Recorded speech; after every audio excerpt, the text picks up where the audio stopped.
what is your favorite song in the last few years? The newest, coolest song I've Mhm. heard was off the Hawas soundtrack from 1973 out of India, Okay. with Asha Bhoshale singing the song Ara Yawa Gawa. Mm. And that whole soundtrack is amazing. It's hard to find, but the whole A side and B side of that LP is truly phenomenal. It's got some really good sitar, and her voice is outstanding. I seem to be quite obsessed with that soundtrack at the moment. So yeah, the answer to the question is Hawa's soundtrack from India from 1973.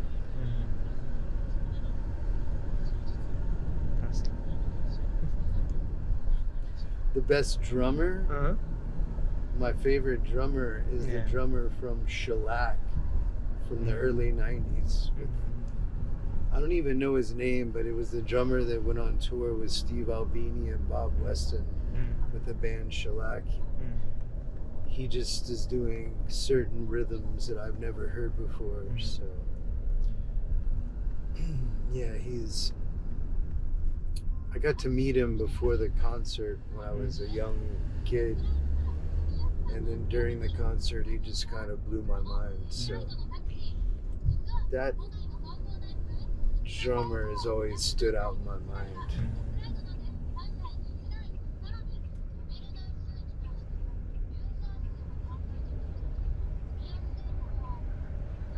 Where are we right now, Kazu? This is a tollway. So it's pretty much different from the your expectation, right? This is the Tokyo's freeway. I mean, not the freeway, but the highway. What city are we in? We are still in the Haneda, and I think Otaku, but we need to go to the Juoku. So it's I don't know how long it takes. What country are we in? We are in Japan. We are in Tokyo. Tokyo, Japan. Yeah. Such a beautiful place to be.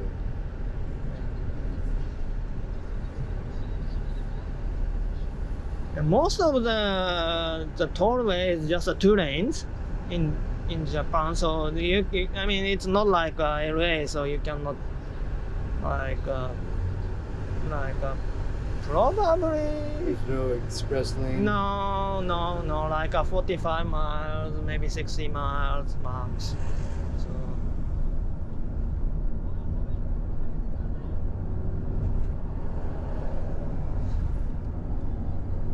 What?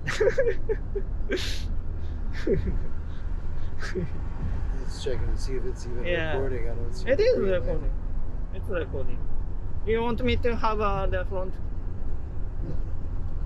what this one? You can see yourself in that case. I usually don't use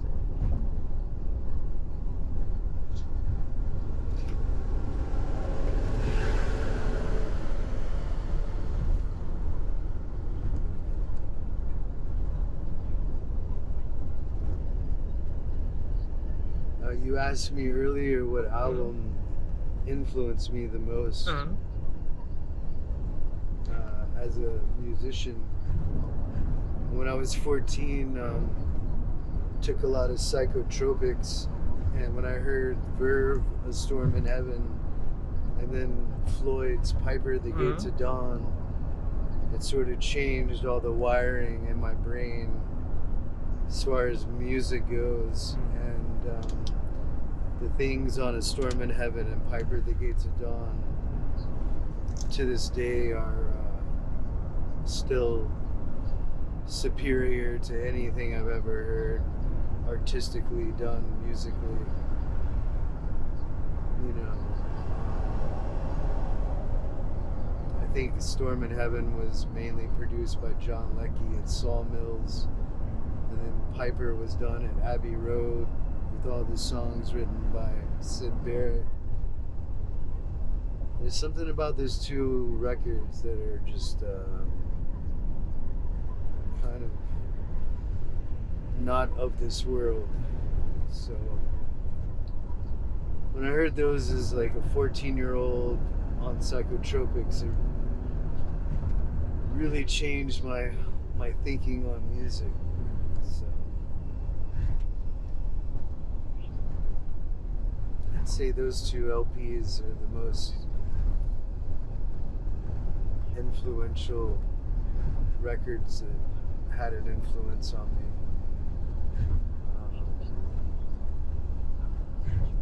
As far as film directors go, you know, Aki Kaurismäki out of Finland, Wong Kar-wai out of Hong Kong, Michelangelo Antonioni,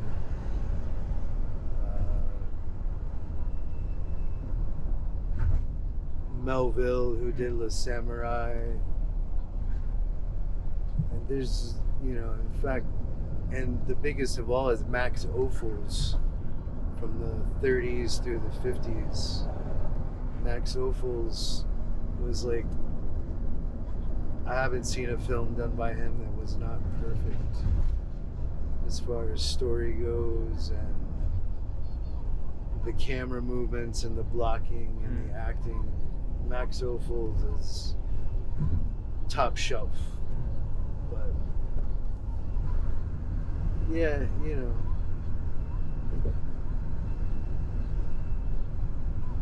film and music are very different. They require many different elements. Making a record requires, I think, a little less elements than making a film does. I think like 4 or 5 people can make a good music record, but it takes probably at least 15 people or more to make a good film, in my experience. You know, that's just what I've observed. Just because in film there's more elements, there's not only music, but there's sound, there's acting, there's screenwriting, there's set design, there's so much more involved. And they usually cost a lot more to make than making a music record, but you know, it's if the universe wants it to happen, then things will fall in line and these things happen. But when you try to force them to happen, they tend to not render the magic that when it organically happens. But at the same time, though, you do have to force some things. Especially with film, because it costs a lot of money, and there's a lot of people involved.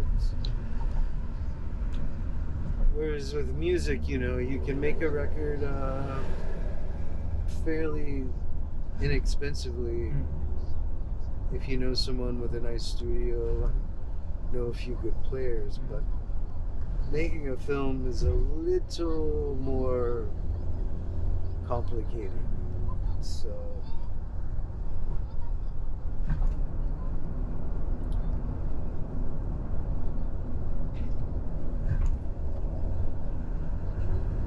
ideally it would be cool to be a great still painter where it's just you and the canvas and no one else around, and the paints and the palette. But I don't know if that's a lost art or what's going on with that, because in the 21st century I don't see too many still painters doing anything groundbreaking,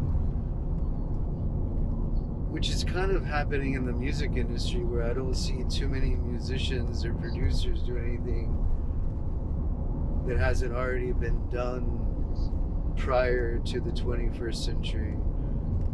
You know, not that anything is ever original, but there have been moments and generations in time where artists and engineers and producers do break through to a newer sound or something that hasn't really been heard, same cinematically. But in the 21st century, it just seems to be kind of stagnant at the moment. So hopefully that'll all change. Usually it does.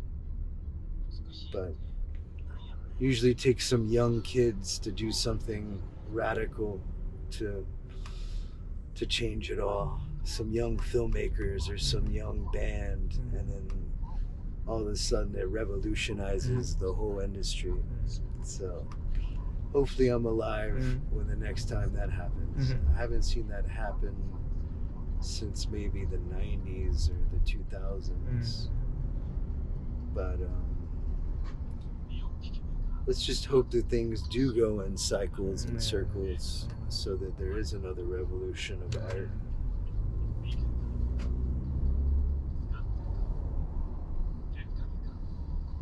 But art takes sacrifices. You have to sacrifice things if you want the muse to visit you and give you a great song or a great cinematic idea. And I see in these days a lot of people wanting to force things or have this false sense of awareness or confidence in their abilities, whereas, if you're really honest with yourself, you'll be able to sacrifice and be honest and say, I'm really good at this particular thing. And if I collaborate with other people that are really good at these other particular things, collectively, we can maybe create a really amazing piece of cinema or music. That doesn't seem to happen that much these days because people can sit at home and use their computer and think they can do it all on their own. And once again, in my experience, I feel like collectively using your strengths along with other people's strength collectively renders a way better piece of art than sitting in your bedroom trying to do it all on your own. But there again, it takes money, takes time, takes a lot of effort, a lot of work, and it definitely takes a lot of sacrifice and self-awareness. So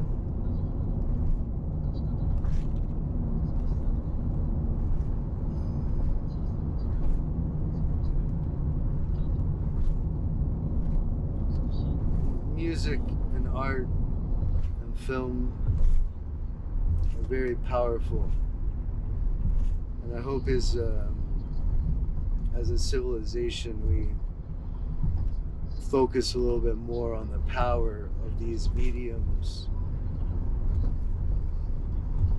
because they do tend to make people's lives happier and better when a person is inspired or motivated or affected by a good record or a good piece of cinema. I mean, that can truly change a person's life when they hear a song or a record or watch a film that really affects them. And it wouldn't hurt to have more of those things available. So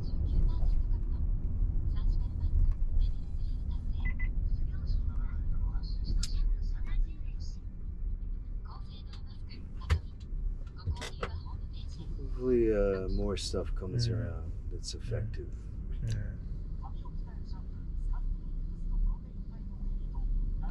It's like I was thinking the other day, like in music, I think music might be the only industry where like a Neumann microphone from like the 60s or 70s or even the 80s, like a Neumann 57 or 47 is still superior to anything being built brand new. And I don't know any other industry where something built 50 years ago is still superior than what's being built today. And I know that it comes from the transistors Mm. and the circuitry and the tubes of the 50s, 60s, and 70s that make those Neumanns and those older consoles and microphones superior. But a big question of mine is why not build those transistors and tubes like they used to 50 years ago, to bring the technology up. But then again, it's really not about how good a microphone you have. It's about what you're putting into the microphone. So everyone seems to be so distracted with the internet and social media that they're not putting time into their craft. And if you listen to like Robert Johnson's what's his song about Red Hots and the Chili Peppers or something like that, I forget, but it's an old blues song and it's recorded with just one microphone, and it still stands up today because it's coming from the soul. And so there again, you could invest tons of money into all the expensive preamps and microphones and consoles and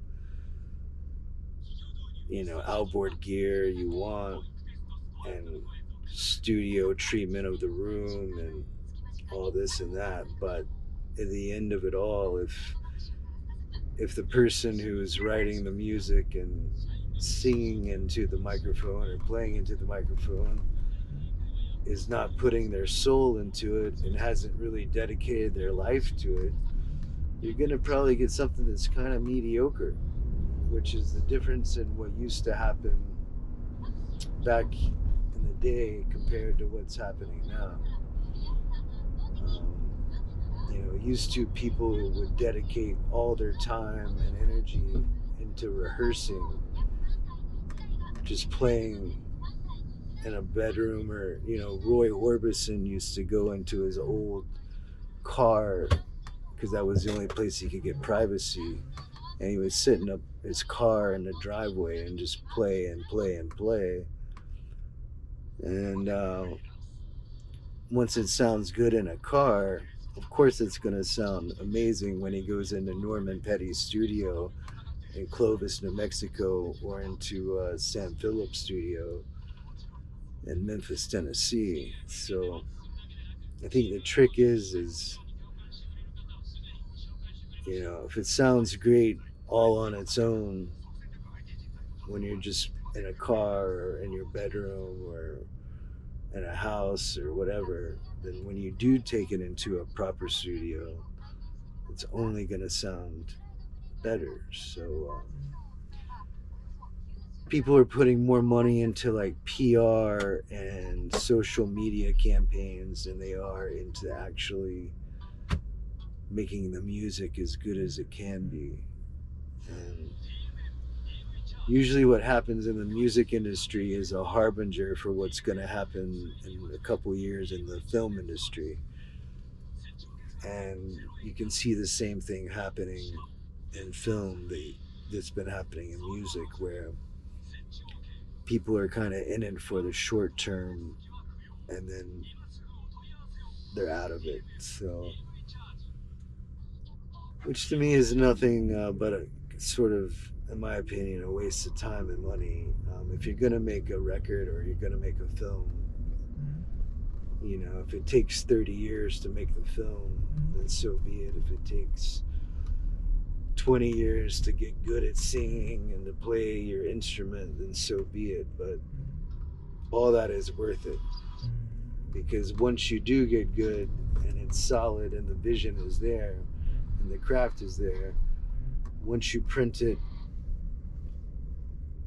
on film or in music, it should last for eternity. And if By you the look, way, we are close, getting close. So. cool, yeah. But if you look at the songs and the films that stand the test of time, these are pieces of art that people have dedicated their whole life to and spent many, many years cultivating their craft. If you look at the pieces of film and music that are here today, gone tomorrow, these are just short-term investments. Yeah. The soft vinyl. Sofubi? Yeah, sofubi, they should have. Cashews? Yeah. Nice. Yeah. Definitely want to hit that up. Yeah.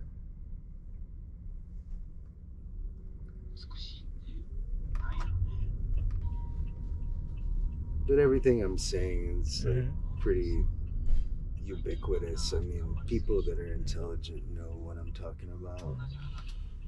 It's just the industry that's created the way things are.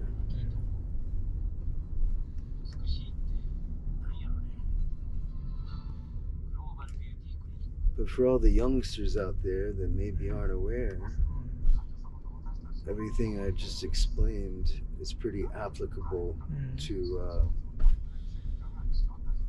the current state of affairs, and also can be learned from if somebody really wants to revolutionize an art medium. So to revolutionize an art medium, you have to dedicate your life, many, many years, decades, and then go into a studio or pitch a film or, you know. But don't skip the part of mastering your craft. If you skip that part, you may as well not even start it to begin with.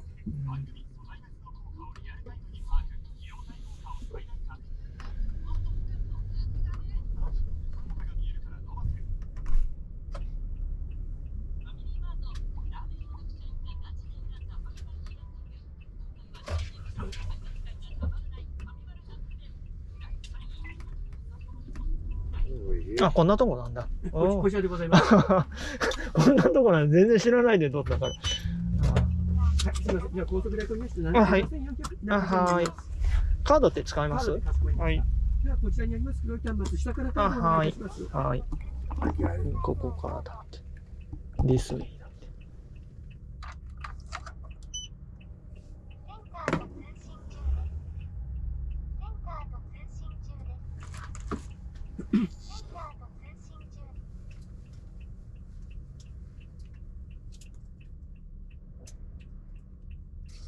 カード抜いていただいてありがとうございます。You can prove the card. いや、もちろん。ありがとうございました。はい。Yeah, you need to send it. No, no. No tipping in Japan. There is no culture for the tipping. If he wants to, you can do it, but otherwise. あ、どうもありがとうございます。はい。ちょっとこちら危険ですので。あ、はい。あ、ありがとうございます。はい。ありがとう。